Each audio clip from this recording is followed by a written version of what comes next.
తండ్రి కుమారుడు పరిశుద్ధాత్మ త్రియేక దేవుని నామమున ఆమేన్. దయచేసి కూర్చోండి.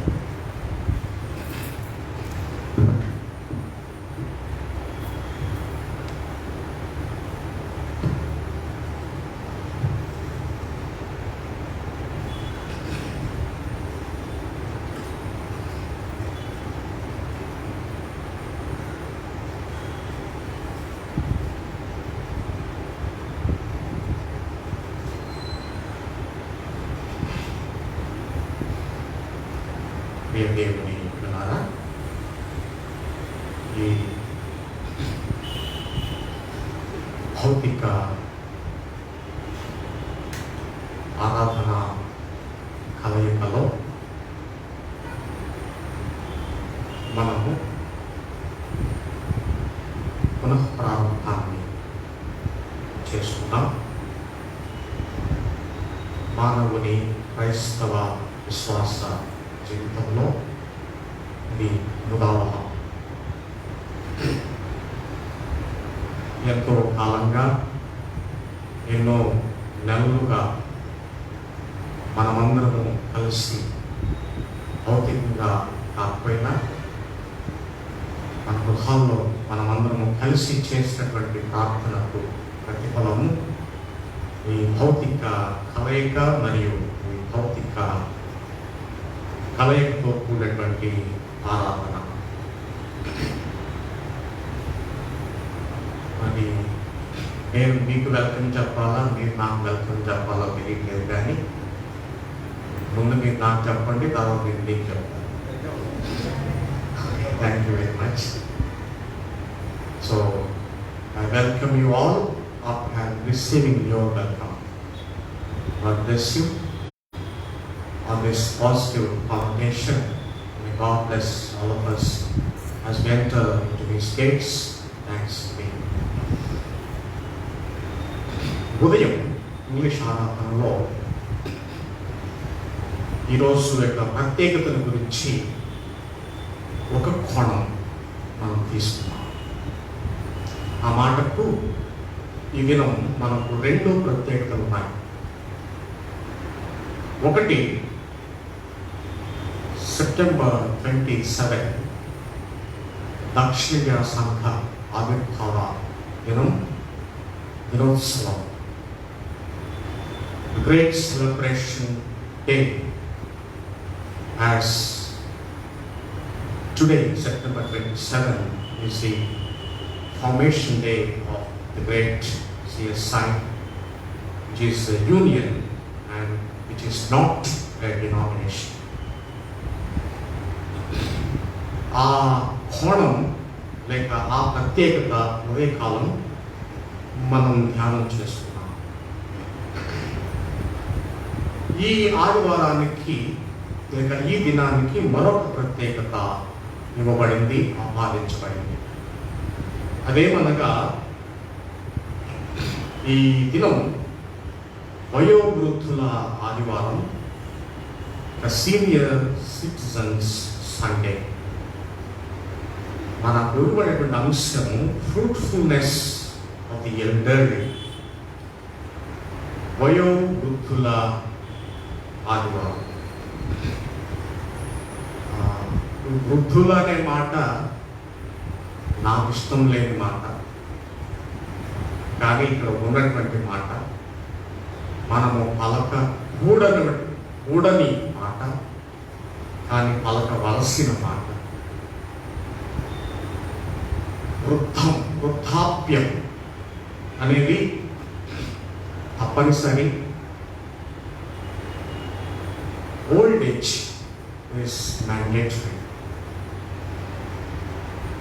వృద్ధులు అని పిలువబడటానికి ఎవరికి ఇష్టం లేదు. మొన్న ఒక చర్చిలో నేను కూర్చుని ఉన్నాను. ఒక నడి వయస్కురాలు వచ్చి ముందు కూర్చుంది. తన వెనుక ఒక పసిపాప వచ్చి ఆంటీ జరుగు అంది. ఏంటి ఆంటీయా? అక్క నువ్వు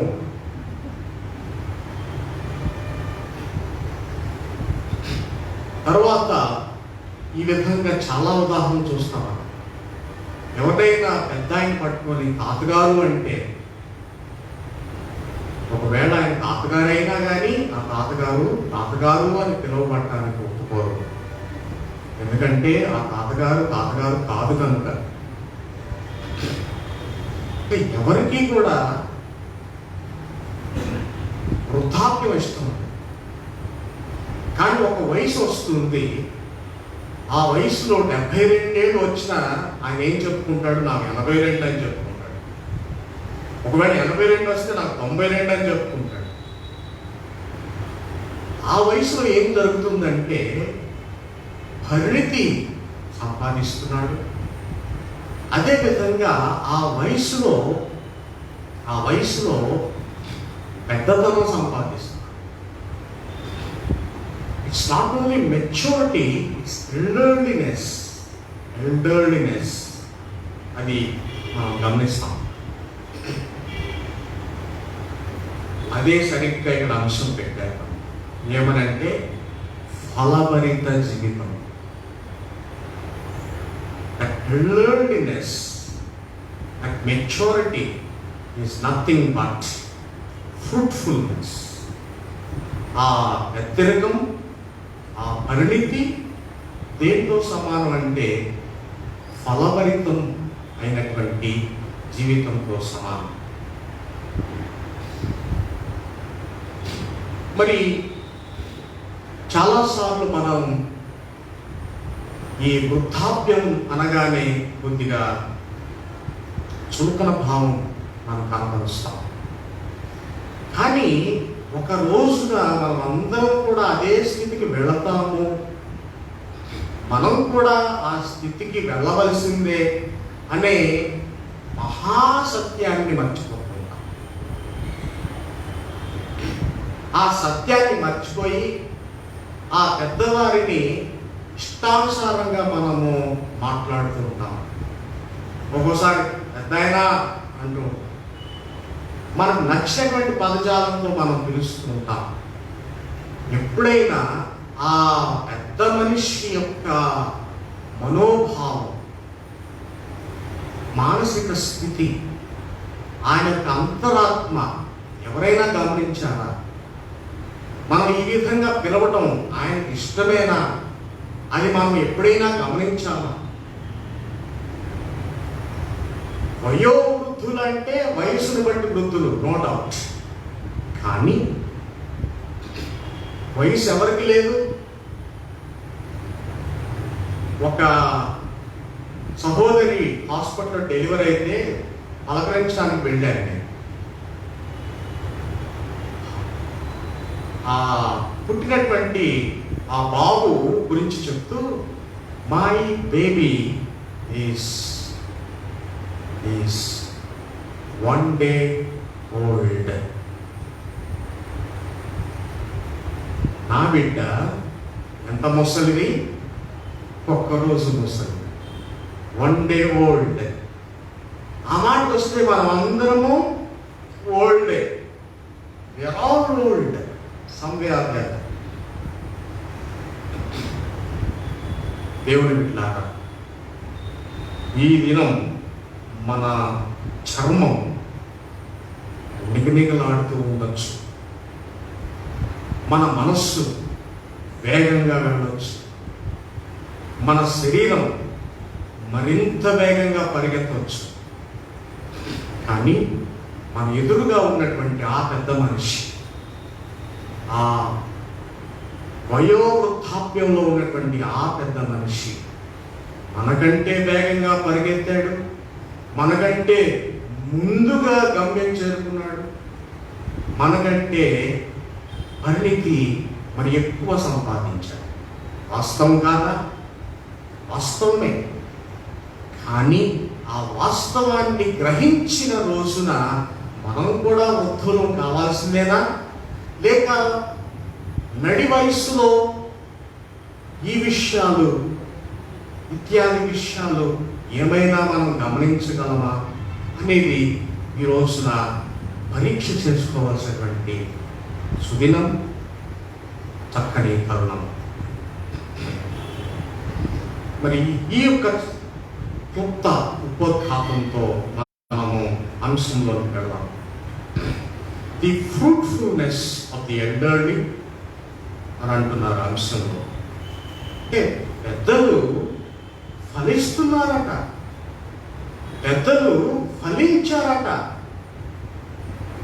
పెద్దలు ఫలభరిత జీవితము కలిగినటువంటి వారట పెద్దలు. అది ఏ విధంగా మనం ఈరోజు చూడాలి? చాలా సీరియస్గా మనం ఈ రోజున దీన్ని మనం ధ్యానం చేస్తాం.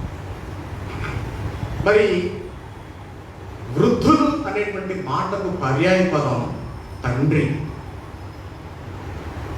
తెలుగులో సరిగ్గా రాదేమో కానీ హీబ్రూలో మాత్రం తండ్రి అనే మాటకు తండ్రులకు తండ్రి అని వస్తుంది అర్థం. హీబ్రూలో తండ్రి అంటే తండ్రి ఒక అర్థం, తండ్రులకు తండ్రి అని కూడా అర్థం. కుమారుడు అనే పదం ఉంది. కుమారుడు అంటే కుమారుడు అని ఒక అర్థం, కుమారుడు కుమారుడు అని కూడా అర్థం. That is the beauty of the Hebrew language. ఇప్పుడు అబ్బా అంటే తండ్రి, బెన్ అంటే కుమారుడు. Abba is the abba of the abba and ben is the ben of the ben. తండ్రులకు తండ్రి, కుమారులకు కుమారుడు అనే అర్థాలు ఉన్నాయి. ఎందుకు ఈ మాట చెప్తున్నానంటే వయోవృద్ధులు అనే మాటకు పర్యాయ పదం తండ్రులు, ఫాదర్స్ అండ్ మదర్స్. వయసు పైబడిన వారే కానీ వారు ఆలోచనలో పైబడిన వారు కాదు. వయసు పైబడిన వారే కానీ వారు అనుభవంలో పైబడిన వారు కాదు. అంటే అనుభవం అయిపోయిన వారు కాదు. వారు శారీరకంగా పైబడిన వారేమో కానీ మానసికంగా బహు దృఢంగా ఉన్నటువంటి వారు, మానసికంగా బహు వేగంగా దూసుకుని వెళ్ళగలిగినటువంటి వారు. So is the father is your father who can run along with you. So నేను ఫస్ట్ పాయింట్ ఏం పెట్టుకున్నానంటే father who is also the father of the father is simply amazing. మా నాన్నగారు నాకు కీడు చేశారని ఎవరైనా చెప్పగలరా ఈ లోకంలో? ఎక్కడో ప్రపంచంలో కోటికి ఒక కేసు ఉంటుందేమో కానీ మా నాన్నగారు నాకు కీడు చేశారని ఎవరు ఉండరండి. కావాలని ఎవరు చేయరు. నాన్నగారు మేలు చేసేవారు, నాన్నగారు నిన్ను ఆశ్చర్యకితం చేసేవారు, నాన్నగారు నిన్ను అమితంగా ప్రేమించేవాడు, నాన్నగారు నీ ఓటమిని భుజాన వేసుకునేటువంటి వాడు, నాన్నగారు నిన్ను అన్ని వేళలా అంగీకరించేవాడు, నాన్నగారు నువ్వు కృంగిపోయిన వేళల్లో నిన్ను హత్తుకునేవాడు, నీవు అవమానపడినప్పుడు ఆ అవమానాన్ని నాన్నగారు దిగుమింగుకునే వాడే నాన్న లేక నాన్నకు నాన్న.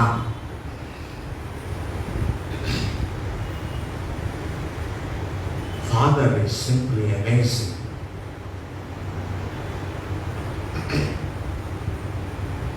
ఆదికాండం 17వ అధ్యాయం. ఇక్కడ అబ్రహాముకు 99 ఏండ్లు ఉన్నాయి. అప్పుడు అబ్రహాము యొక్క పేరు అబ్రాము. మీ బైబిల్ చూడట్లేదు. అబ్రహాము యొక్క పేరు అబ్రాము. దేవుడు ఏమంటున్నాడంటే 5వ వచనంలో నీవు అనేక జనములకు తండ్రి వగుదువు, ఇక మీదట నీ పేరు అబ్రాము అనబడదు, నిన్ను అనేక జనములకు తండ్రినిగా నియమించుకుని కనుక నీ పేరు అబ్రాహాము. అబ్రాహాము. హామ్ అంటే జనం, పీపుల్. అవ్వ లేక అవ్వ బాగా ఒకటేనండి ఇప్పుడు. అప్ అంటే తండ్రి, అబ్బి అంటే నా తండ్రి. రవ్వ రవ్వ రవ్వ తెలుసా? కొండ గుర్తు. రవ్వ లాంటి అంటే అనేకమైన రవ్వ హమ్. ఆ రవ్వ సైలెంట్ అయిపోయింది. అబ్రాహం అబ్రాహం. అబ్రామ్ అంటే ఏంటి? అబ్రామ్ అంటే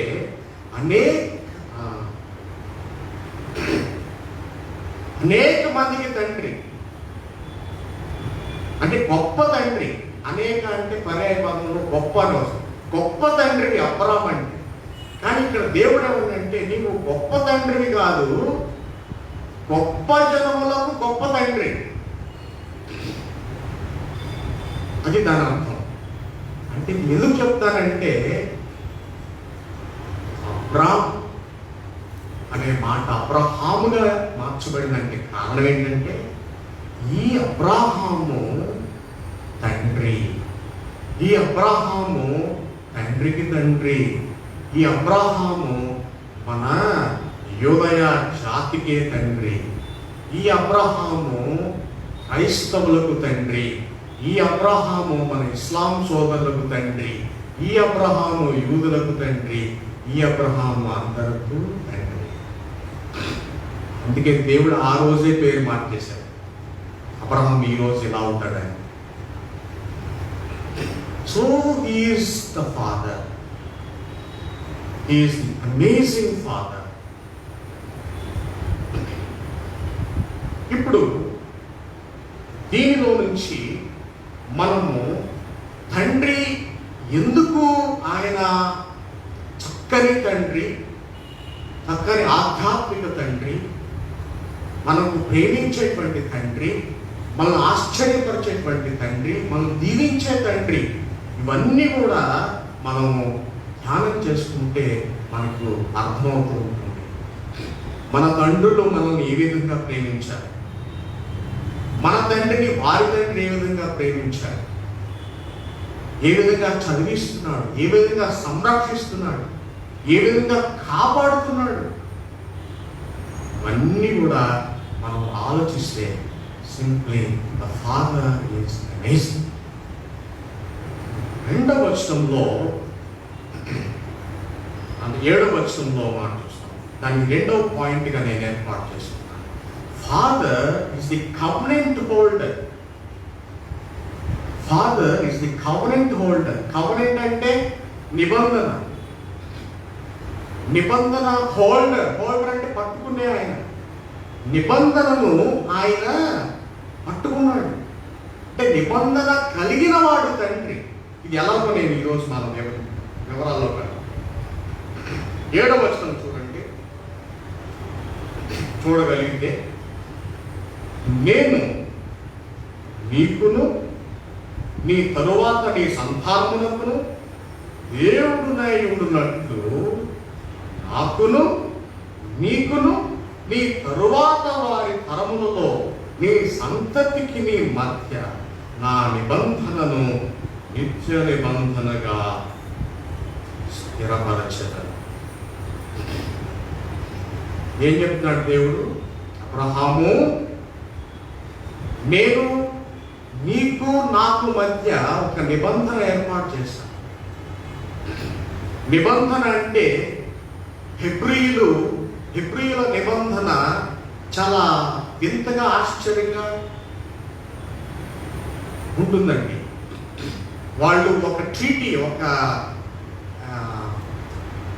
ఒప్పందం చేసుకోవాలంటే ఇద్దరు వ్యక్తులు వచ్చి వారు ఒకరెదురుగా ఒకరు నిలబడి వారి చేతులు పోసుకొని వారి రక్తం తీసి ఒక ద్రాక్షారసం గ్లాసులో వేసి ఇద్దరి రక్తం బొట్లు ఆ ద్రాక్షారసంలో కలుపుకొని ఆ నిబంధన చేసుకున్న అనంతరం ఆ గ్లాసులోని ఇద్దరి రక్తపు బొట్టులు కలిసినటువంటి ద్రాక్షారసం ఇద్దరు చెరసగం తాగాలి. అది నిబంధన, ఇశ్రాయేలీయుల యొక్క నిబంధన. దేవుడు ఏ రీతిగా నిబంధన చేశాడో ఇప్పుడు అవన్నీ చెప్పేసి టైం లేదు మనకు. దేవుడు కూడా అబ్రహామును ఒక నూతన పథకం, నూతన ప్రణాళికలో నిబంధన చేసుకుంటున్నాడు. అది తర్వాత మీరు ఇంటికి వెళ్ళిన చదువుకోండి. 10-11 వచనాలు మన అంశం అది కాదు కదా.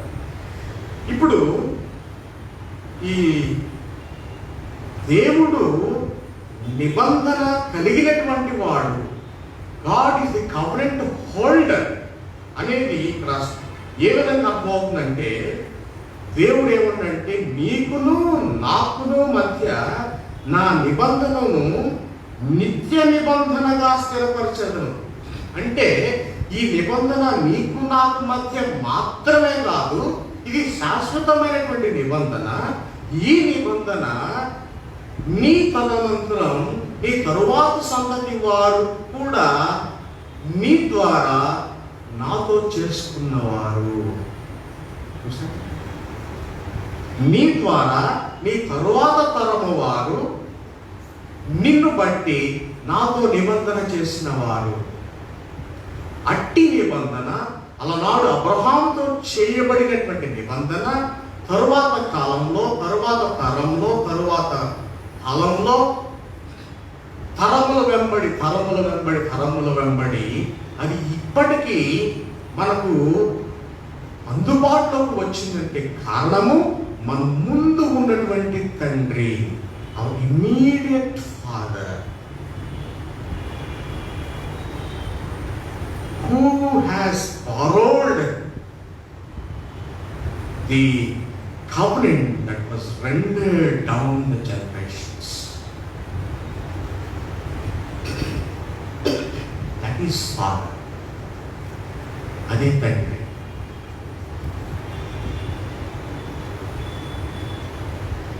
దేవుడు నీ తండ్రి ద్వారా, నీ తండ్రి ద్వారా ఒక నిబంధన కలిగి ఉన్నాడు. నిబంధన అందిస్తున్నాడు. ఆ నిబంధన ఏంటి? నీ సంతానాన్ని నేను పెంపొందింపు చేస్తాను. తరువాత ఈ నిబంధన నుంచి ఏమొస్తుందంటే 3వ పాయింట్లో Father is the property holder, a perpetual property provider. అంటే ఆయన ఒక స్వాస్థ్యానికి అధిపతి. ఆయన ఆస్తిపరుడు. నీ తండ్రి ఆస్తిపరుడు, లేక ఆయన తండ్రి ఆస్తిపరుడు. ఆ ఆస్తిని it comes as a perpetual property and a perpetual providence. అంటే శాశ్వత కాలము ఈ ఆస్తి నీకు ఇవ్వబడి అది శాశ్వత కాలము కొనసాగించబడుతుంది. అదే చెప్తాం మనం, ఆ ఆస్తి మనుమడితే. అంటే మధ్యలో తండ్రికి ఏం మాట లేదని దాని అర్థం. అనగా ఈ ఆస్తి మనవడికి వెళ్ళిపోతుంటే మధ్యలో అమ్ముకునేది ఎవరు లేరు, ఇంకా ఛాన్సే లేదండి. ఈ ఆస్తిని పాడు చేయడానికి ఎవరికి రైట్స్ లేవు. సొంత ఆస్తిని పాడు చేయడానికి నీకు రైట్స్ లేవు. ఈ ఆస్తి దేవుని చేత నిబంధన చేయబడినటువంటి ఆస్తి. ఈ ఆస్తి దేవుడు నీకు స్థిరపరిచిన ఆస్తి.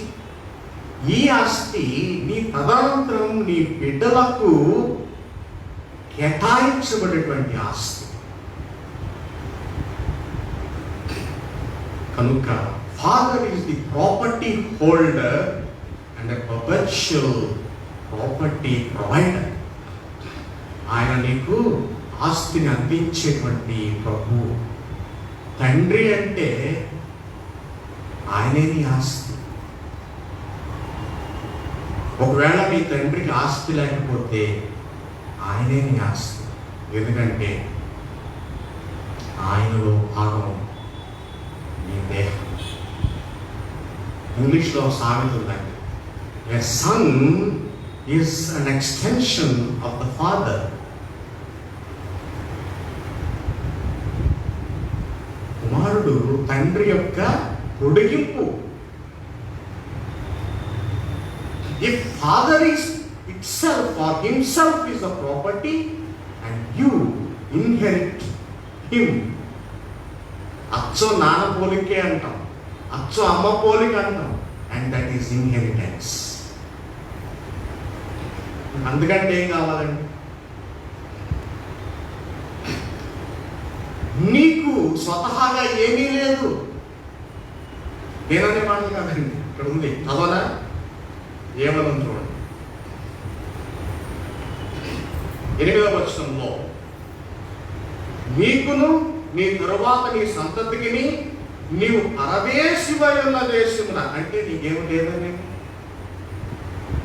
నీవు పరదేశివై ఉన్నావు అంటే నీవు ఎవరివో, నీవు ఎక్కడి వాడవో, నువ్వు ఎవరి వాడవో, ఏ దేశస్తుడవో, పరదేశం. You are an alien, you are a సోజర్నర్.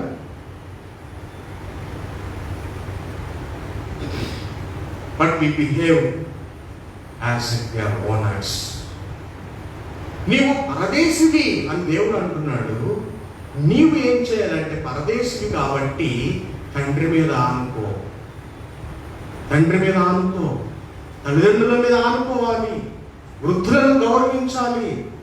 క్షమించండి, వృద్ధులు అనే మాట నాకు ఇష్టం లేకపోయినా వాడుతున్నా, ఎందుకంటే ఇది వయో అనే కాంటెక్స్ట్లో వాడుతున్నా. They are aged. In relation to age, we are forced to use the word. కాబట్టి దేవుడు విన్నారా, ఇక్కడ మనకు దేవుడు ఏం చేశాడంటే, మనము ఏమీ లేకుండా ఉన్నప్పుడు దేవుడు మనకి ఎంతో కొంత మనకు అనుగ్రహించాడు. నీ తండ్రికి ఇచ్చాడు, తండ్రి ద్వారా నీకు ఇచ్చాడు, నీ ద్వారా నీ బిడ్డలకు ఇస్తున్నాడు. ఇది ఎప్పటికీ అనంటే ఇది నిత్య స్వాస్థ్యం. ఆ రోజు అబ్రహాము దేవుడు పిలిచినప్పుడు ఆయన ఎక్కడ వాడు? ఆ ఓల్డ్ మెసొపొటేమియాలో ఊర్ అనేటువంటి ఊరికి సంబంధించిన వ్యక్తి. అక్కడేదో వాళ్ళ నాన్నగారి దగ్గర చిన్న వ్యాపారం చేసుకుంటూ ఉంటే దేవుడు ఆయన పిలిచి, నువ్వు లేచి నీ దేశముని విడిచి, నీ ప్రజలను విడిచి నన్ను వెంబడించాలన్నప్పుడు 12వ అధ్యాయంలో అబ్రహాము అంట హారాన్ వెళ్ళిపోతాడు. అక్కడ నుంచి దేవుడు మరలా నీవు లేచి నేను చెప్పిన చోటకు వెళ్ళంటే మళ్ళా కానాను వస్తాడు. ఈ కానాన్లో జరిగినటువంటి స్టోరీ అండి. చూడండి, అక్కడ ఉంది, పరదేశమైన దేశమును అనగా కానాను దేశమంతటిని నిత్య స్వాస్థ్యముగా ఇచ్చి వారికి దేవుడునై ఉండునని అతనితో చెప్పాను.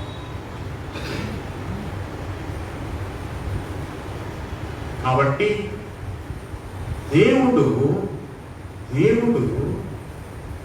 తండ్రి ద్వారా నిబంధనను స్థాపించి, దేవుడు ఆ తండ్రి ద్వారా తాను దేవుడని నిరూపించుకుంటున్నాడు. ఆ తండ్రి ద్వారా తన ఆస్తికి కర్తగా ఆయన నిరూపించుకుంటున్నాడు. ఆ తండ్రి ద్వారా ఆయన యొక్క నిబంధనను కూడా ఆయన జ్ఞాపకం చేసుకుంటున్నాడు. ఆ నిబంధనలు మనకు ప్రసాదిస్తున్నాడు. That is father. తండ్రి అంటే, లేక తాతగారు అంటే, లేకపోతే పెద్ద ఆయన అంటే అది అర్థం. నిత్య నిబంధన అనుగ్రహించినటువంటి వ్యక్తి. ఈ లోకంలో ఈ తరం వారందరూ కూడా జీవిస్తున్నారంటే ఆ పెద్ద ఆయన గారి చల్ల, వారి యొక్క గర్భఫలం,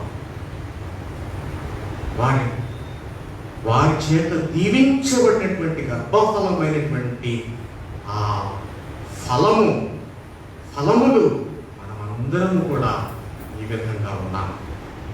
మనకు నిత్య స్వాస్థ్యముగా దేవుని యొక్క నిబంధన, దేవుని యొక్క వాక్యము, దేవుని యొక్క ఆస్తిపాస్తులు మనకు అందించబడి అవి కొనసాగించబడదు. 4వదిగా father restores the broken relationship. అంటే పగిలిపోయినటువంటి సంబంధాలను తిరిగి కట్టాలంటే తండ్రి రావాల్సిందే. ఇది ఫిలోమోనుకు రాసిన పత్రికలో 2వ పాఠ్య భాగంలో పౌలు భక్తుడు చాలా స్పష్టంగా రాస్తున్నాడు. ఇది చదవక పూర్వం నేను ఒక 2 మాటలు చెప్తాను, దయచేసి వినండి. సందర్భం,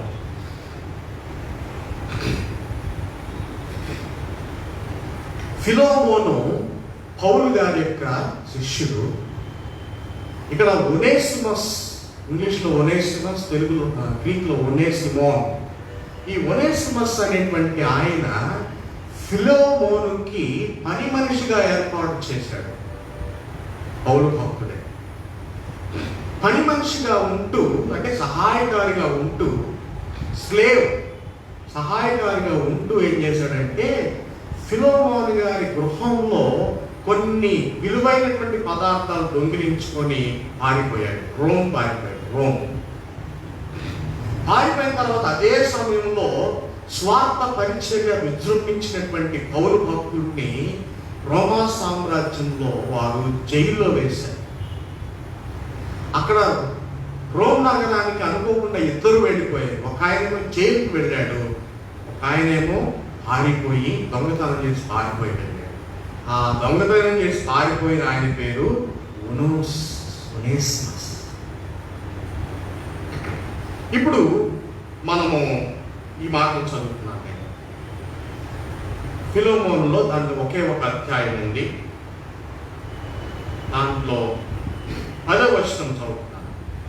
కావున యుక్తమైన దానిని గురించి నీకు ఆజ్ఞాపించినట్టు క్రీస్తునందు నాకు బహుధైర్యము కలిగినను వృద్ధుడను. ఇక్కడ వృద్ధుడు అనే మాట నాకు నచ్చక నేను ఒకసారి గ్రీక్ బైబిల్ ఓపెన్ చేశాను. ఐ డోంట్ నో, నాకు గ్రీక్ రాదు కానీ ఊరికే వర్డ్ ఏంటో చూద్దామని ఓపెన్ చేశాను. ప్రెస్బ్యూటీస్ అని అక్కడి నుంచే వచ్చింది మా ఉద్యోగం. ప్రెస్బైటర్ అంటే మేమందరం వృద్ధులు అనమాట. అయ్యగారులందరూ వృద్ధులని పొద్దునే తెలుసుకున్నాం.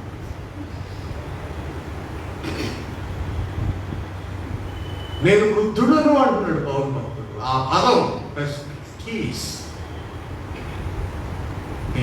I am aged to confront you, but I am courageous అని అంటూ ఏమంటున్నాడు? ఒనేసిము నేను కనిన నా కుమారుడు. ప్రెస్బ్యూటీస్ అంటే ఎదురుగా ఉన్న వారిని బిడ్డలుగా చూసేవాడు. ప్రెస్బైటర్ తండ్రి. ఒనేసిము నా కన్న కుమారుడు అంటున్నాడు. యాక్చువల్గా కుమారుడు కాదు, దొంగ, పారిపోయాడు, నమ్మక ద్రోహం చేశాడు, పారిపోయాడు. కానీ ఈ ప్రెస్బ్యూటీస్ ఏమంటున్నాడు ఈ పెద్ద ఆయన పౌలు? నా కనిన కుమారుడు. మళ్ళీ ఆ కుమారుడు అనే పదం మళ్ళీ నాకు నచ్చక మళ్ళీ చూశాను. టెక్నో మనం. Techno means child. Child has no gender. బిడ్డ అనవసరం. ఆయన నా బిడ్డ. ఒక పసి ప్రాయంలో ఉన్న వ్యక్తిని లింగ భేదం లేకుండా పలకరిస్తే అది ఎంత ప్రేమతో కూడినటువంటి సంబోధన. నా బిడ్డ, మగబిడ్డ కావచ్చు, ఆడబిడ్డ కావచ్చు. ఒనేసిము నా బిడ్డ, నేను కన్న నా బిడ్డ. పసిపిల్లవాడు, పసి ప్రాయంలో ఉన్నవాడు. ఇది తండ్రి లక్ష్యం. తండ్రి ఏం చేస్తాడు? తన బిడ్డను పసిబిడ్డగా పరిగణించి ఆ పసిబిడ్డ చేసేటువంటి పనులను క్షమించి ఆ పసిబిడ్డను హత్తుకొని ఆ పసిబిడ్డ ద్వారా బయటకు వెళ్ళి ఆ పసిబిడ్డ ఎక్కడైతే తప్పిదము చేశాడో అక్కడికి వెళ్ళి కొన్ని ఉత్తరం రాసి అక్కడ వారితో సంబంధాన్ని తిరిగి నిర్మించుకుంటాడు తండ్రి. That is daddy. That is your daddy, that is my daddy, that is our daddy.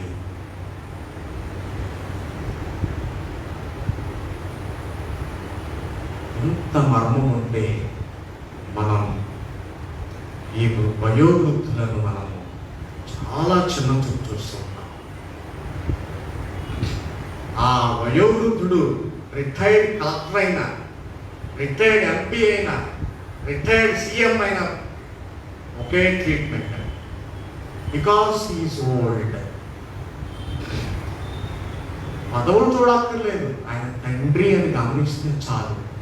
ఎందుకంటే ఆయనలో ఏముందంటే నీవు చేసిన తప్పిదాలను కప్పిపుచ్చేటువంటి గుణం ఉంది. ఈ రోజున నీవు నేను ఈ రీతిగా సంతోషంగా ఉన్నామంటే అది ఆ తండ్రి చలవ కాదా? ఆ తండ్రి దేవునితో చేసుకున్న నిబంధన కాదా? ఏమంటున్నాడు 11వ వచనంలో, అతను నా ప్రాణము వంటి వాడు అంటున్నాడు. ఈ తండ్రి అంటే తన గర్భఫలం కాదు, అయినప్పటికీ ఆయన చేసినటువంటి తప్పిదమును బట్టి, ఆయన చేసినటువంటి కంకణము, స్వార్థ పరిచర్య అనే కంకణమును బట్టి ఆయన నా బిడ్డ, నా ప్రాణము వంటి వాడు. గ్రీక్లో హీఈస్ మై హార్ట్ అని, హీఈస్ మై హార్ట్, నా హృదయం ఆయన. I hence endorse any favor to this my heart. నా ప్రాణం వంటి వ్యక్తిని, బిడ్డను నీ దగ్గర పంపిస్తున్నాను. ఇక్కడ మరొక కోణం ఏంటంటే, ఆ ఉత్తరం ఎవరికైతే రాస్తున్నాడు, ఎవరికి? ఫిలోమోను. ఫిలోమోను కూడా బాగానే పరిశీలన చేశాడు, బాగానే గౌరవిస్తున్నాడు. ఫిలోమోనుకి ఏం రాశాడు? 14వ వచనం, నీ ఉపకారము బలవంతము చేతనైనట్టు కాక స్వేచ్ఛాపూర్వకమైనదిగా ఉండవలెనని నీ సమ్మతి లేక ఏమీ చేయటానికి నాకు ఇష్టం లేదు. ఎవరైనా రికమెండేషన్ లెటర్లు రాయాలంటే ఇక్కడ నేర్చుకోవాలి.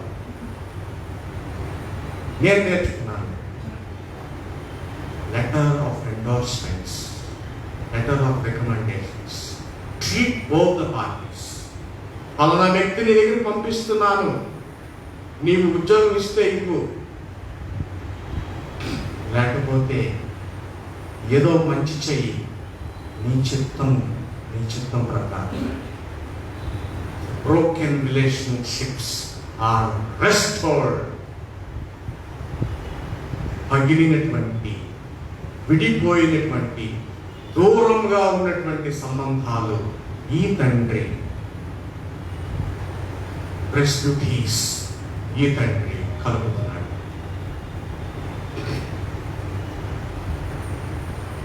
ఐదవది, ఫాదర్ సెటిల్స్ డిస్ప్యూట్స్ అమికబ్లీ.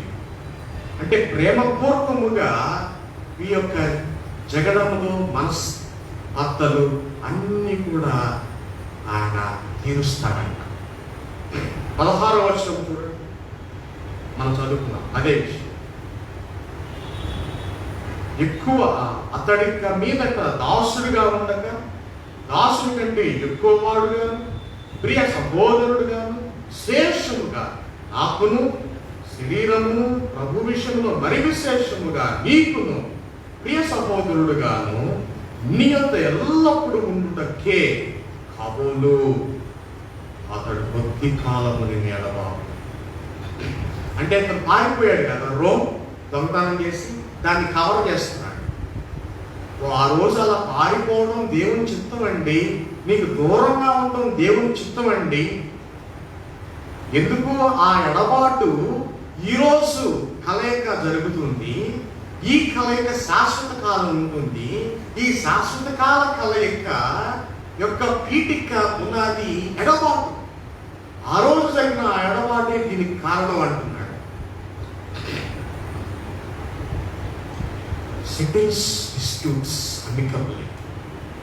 బయట ఏదైనా గొడవ జరిగితే మనం ఏమి తీర్చుకోలేని పరిస్థితుల్లో ఇంటికి వస్తే ఆ తండ్రి ఆ మనస్పర్ధలు, ఆ గొడవలు, ఆ సమస్యలు, ఆ కుమారుడు తెచ్చినటువంటి ఆ నిందలు, అపనిందలు అన్నీ కూడా తన హృదయంలోనికి స్వీకరించి తన భుజాన్ని వేసుకొని తన కుమారుడు పట్ల బయటకు వెళ్ళి ఆయన తండ్రి సాధారణంగా ప్రేమతో అవన్నీ కూడా తీర్చడానికి ఆయన వెనుకాడాడు.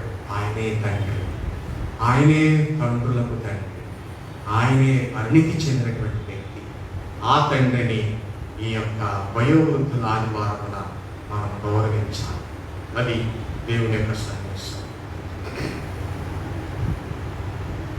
6వ పాయింట్ నేను ముగిస్తానండి. 6వ పాయింట్ 18వ వచనంలో ఉంది. Father clears your doubts, your debts. Father clears your debts అంటే ఒక్కోసారి మనం బయట ఖర్చు పెట్టడం రాకుండా మనం ప్రవర్తిస్తాం, అనవసరమైన ఖర్చులు చేస్తాం, చేతగానే ఖర్చులు చేస్తాం, తొందరపాటు ఖర్చులు చేస్తాం, తొందరపాటు నిర్ణయాలు చేసుకుంటాం, విలువైన వస్తువులు పోగొడతాం, విలువ లేనటువంటివి తీసుకొస్తాం, చెడ్డ నిర్ణయాలు చేసుకొని భవిష్యత్తు నాశనకరమైనటువంటి గుంటలోనికి మనమే తోసుకొని వెళ్ళిపోతూ ఉంటాం. అట్టి సమయంలో నేను వెనకలాగేదేమోనండి, తల్లిదండ్రులు కాదా, పెద్దలు కాదా, తండ్రి యొక్క తండ్రి కాదా, ఆ పితామహుడు కాదా, అనుభవపూర్వకముగా ఆయన మనకు సలహాలు ఇవ్వటం లేదా, ఆ సలహాలతో మనల్ని వెనక్కి తీసుకురాలేదా, ఆ సలహాలతో మనల్ని విడిపించలేదా? ఆయన మన రుణాలు తీరుస్తున్నాడు. చూడండి 18వ వచనంలో ఏమంటున్నాడు? మొన్న దొంగతనం చేశాడు ఎవరు? ఒనేసిమస్. ఇప్పుడు మళ్ళీ నీ దగ్గర పంపిస్తున్నాను. ఒకవేళ అతను చేసిన నష్టం ఏదైనా ఉంటే నాకు చెప్పు, నా అకౌంట్లో రాసేసి నేను పే చేసేస్తాను. 18వ వచనంలో అతడు నీకు ఏ నష్టమైనను కలుగజేసిన ఎడలా, నీకు ఏమైనా రుణమున్న ఎడలా అది నా లెక్కలో చేర్చును.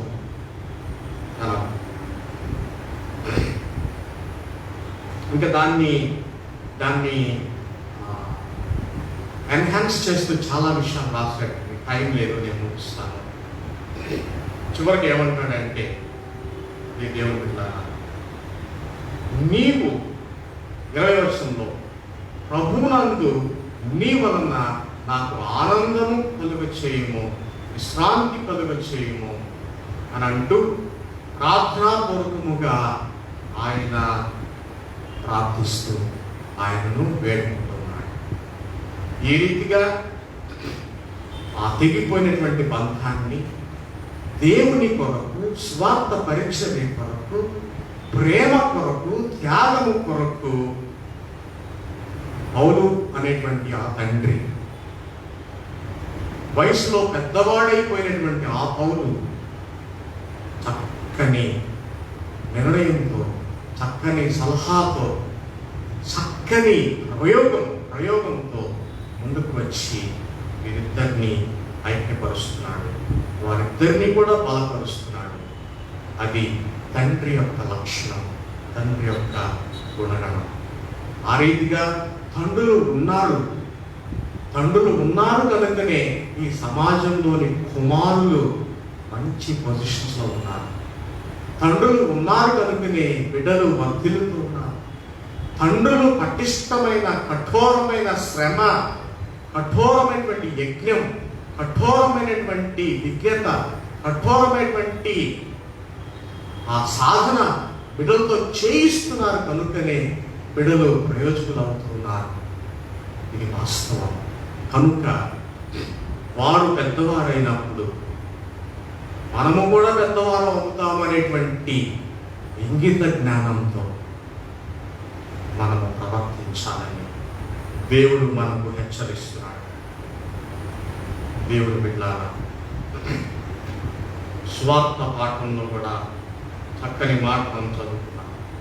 మీరు ఫలించకపోతే ఆ యొక్క మొక్క లేకపోతే ఆ యొక్క చెట్టు అది నరికి అగ్నిగుండంలో పారవేయబడు. ఫలించాలి. మీరందరూ ఫలించారు.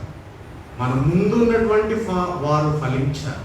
మన ముందు తరము వారు ఫలించారు. వారి ముందు తరము వారు ఫలించారు. మన వాళ్ళు ఏం చేస్తారంటే ఫస్ట్ ఏం చేశారంటే ఏదో సొసైటీ అని పేరు పెట్టారు. దాని తర్వాత మోడర్న్ సొసైటీ అని పేరు పెట్టారు. దాని తర్వాత పోస్ట్ మోడర్న్ సొసైటీ అని పేరు పెట్టారు. దాని తర్వాత పోస్ట్ మోడర్న్ సొసైటీ అని పేరు పెట్టారు. నేను రివర్స్లో పెడతాను పెట్టమంటే.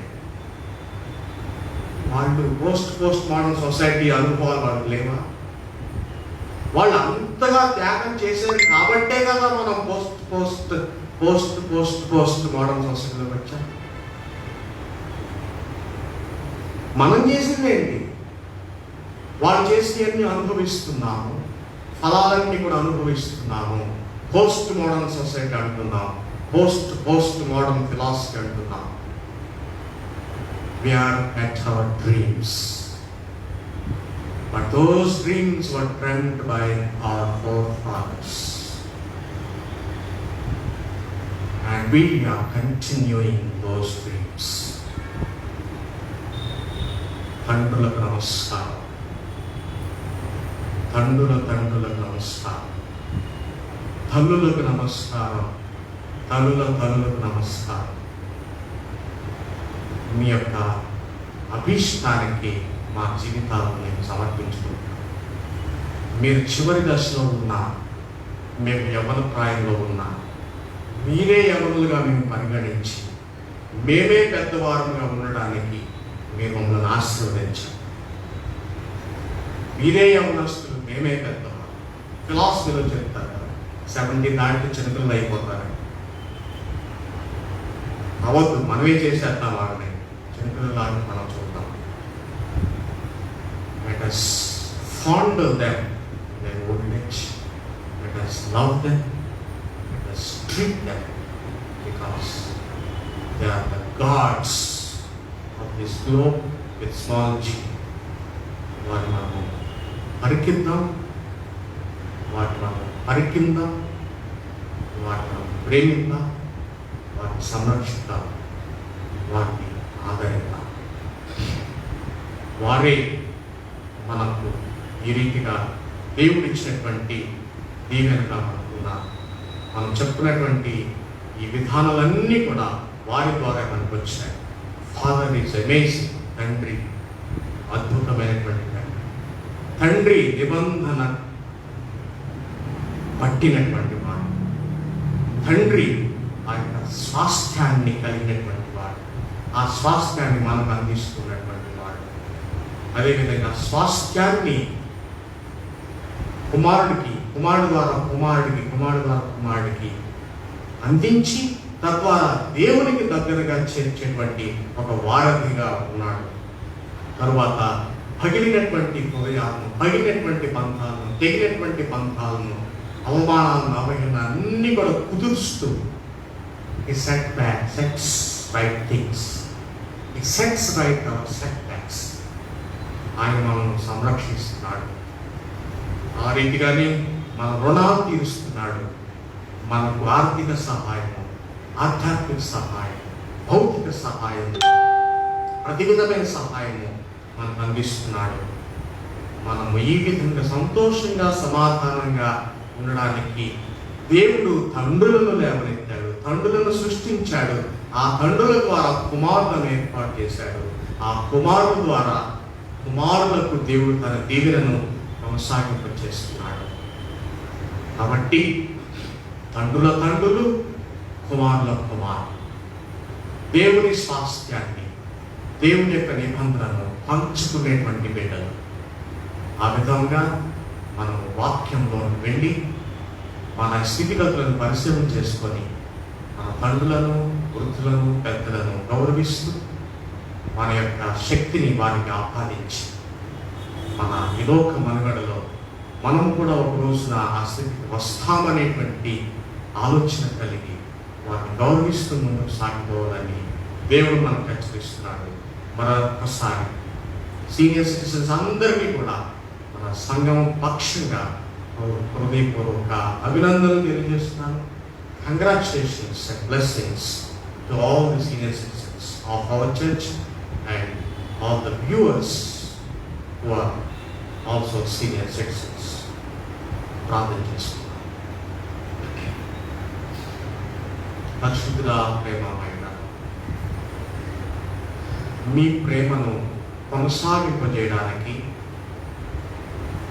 తండ్రి అను పితామహుని మీరు ఏర్పాటు చేసి ఆయన ద్వారా కుమారుడు, ఆ కుమారుని ద్వారా తన కుమారుని మీరు ఏర్పాటు చేస్తారు. వారిని కూడా తండ్రులుగా చేసి మరలా మీ స్వాస్థ్యాన్ని, మీ నిబంధనను కొనసాగింపు చేస్తున్నారు. తరము వెంబడి తరము మీ నిబంధన, మీ స్వాస్థ్యము చవి చూస్తూ అనుభవిస్తూ ఈ లోకయాత్రలు ఆనందిస్తూ ఉన్నారు. కానీ అనేక పర్యాయములు మేము ఒకవేళ ఆ తండ్రులను లేక పెద్దలను, పితామహులను మేము దూరపరిచి ఉన్నట్లయితే, మేము వారిని గౌరవించని పక్షంలో మమ్మల్ని మన్నించి మీ వాక్యం ద్వారా మమ్మల్ని హెచ్చరించి మమ్మల్ని సరిచేసి వెనుకకు లాగి ఈ వయోవృద్ధులను, పెద్దలను, తండ్రులను గౌరవించేటువంటి స్థితి, సమయము మాకు అనుగ్రహించిన యేసు పరిశుద్ధ నామములో ప్రార్థిస్తున్నాము.